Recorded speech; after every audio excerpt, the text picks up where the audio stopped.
Hi everybody and welcome back to Jaffa Cooks, and today I'm going to be making fish tacos. Just before we start, if you haven't already subscribed to my channel, please do so.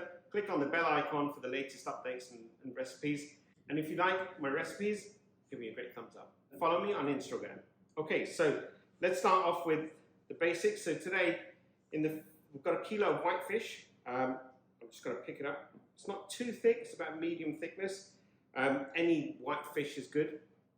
And this recipe requires two parts. So we're going to marinate the fish, leave it for about half an hour, and then we're going to tempura fry it, and we'll finish it off in a taco. I've got a zest of a full lime and squeezed juice for a lime as well, and about half a teaspoon of black pepper and salt to taste. So I'm just going to mix all the ingredients in.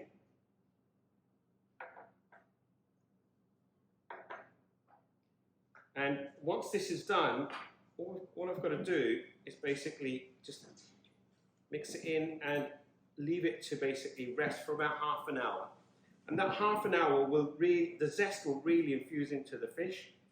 And when you do bite into that taco, you'll actually taste and smell the lime, because when we fry the fish off, the tempura will seal it in. And when you bite into the taco, you'll smell the lime and taste the lime as well. Okay, so I'm going to put this back in the fridge, let it marinate for half an hour, and I'll see you back then. Okay, welcome back everybody. So I've got the fish out of the fridge. I've left it standing for about 10 minutes to bring it up to room temperature.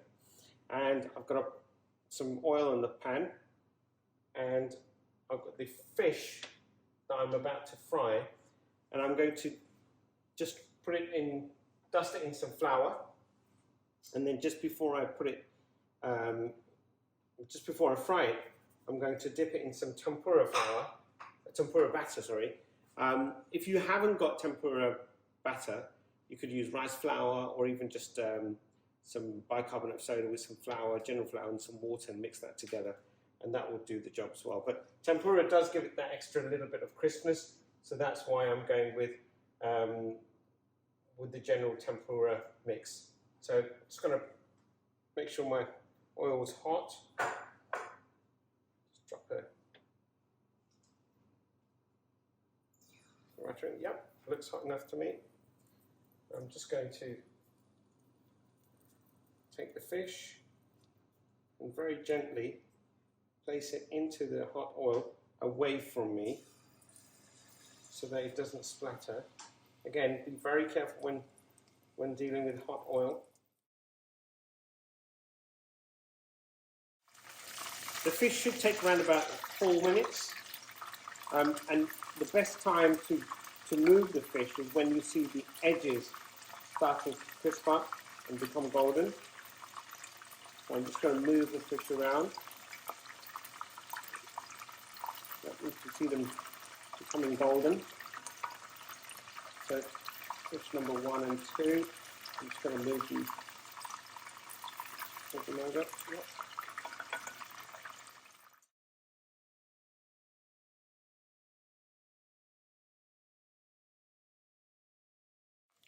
Okay, I'm just going to turn the heat right down, and my fish is done.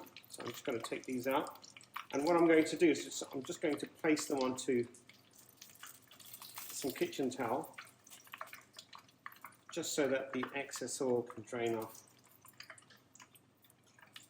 And they do look good, I must admit.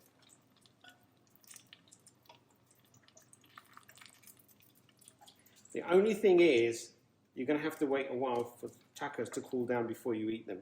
Even though I've made the tempura fish, we're not going to be able to, or you shouldn't really eat it immediately. It'll need time to cool down, maybe a good 5 minutes. So I'll see you back at the serving tray. Okay, welcome back. So what we're going to do now is assemble our taco. So I'm just going to use some sour cream, just as a base. Now you can have sour cream, you could use yogurt instead. It's entirely up to you.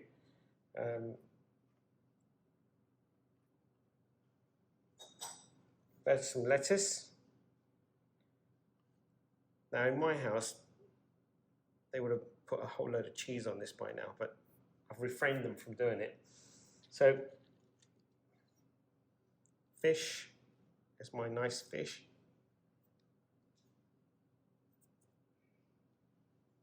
And then I'm just going to drizzle it and finish it off with some mango salsa.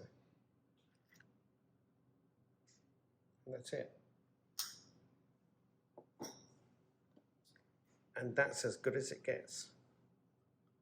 All you've got to do now is devour it.